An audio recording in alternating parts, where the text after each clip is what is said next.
ஐயா நல்லா புரிஞ்சுக்கோங்க. மருத்துவங்கிற பேரால பணத்துக்காக உங்க உயிரை குடிக்கிற மருத்துவத்தை நீங்கள் நம்பிக்கொண்டிருக்கிறீர்கள்.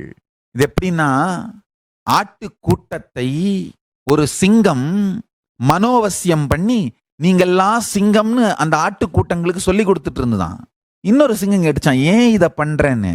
நான் இதை மாதிரி மனோவசியம் பண்ணி வச்சுன்னா தினம் ஒரு ஆடு தன்னை சிங்கம்னு நினைச்சுக்கிட்டு என்கிட்ட வரும். அன்னைக்கு நான் சாப்பிட்டுருவேன். நான் போய் அனாவசியமா வேட்டையெல்லாம் ஆட வேண்டியதில்லைன்னு. அதே போலத்தான் உங்கள் துரோகிகள் உங்களை மனோவசியம் செய்து அவர்கள் உங்களுடைய நண்பர்கள் என்று உங்களை நம்ப வைத்துக் கொண்டிருக்கிறார்கள். இந்த உண்மையெல்லாம் உங்களுக்கு சொல்லுபவர்களை உங்கள் துரோகிகளாக உங்களுக்கு உருவகப்படுத்தி காட்டுகிறார்கள். உங்கள் உணவில் விஷம், உங்களுக்கு சொல்லப்படுகின்ற கருத்துக்களிலெல்லாம் விஷம், உங்கள் மருந்து விஷம், உங்கள் வாழ்க்கையே சுருக்கப்பட்டு விட்டது.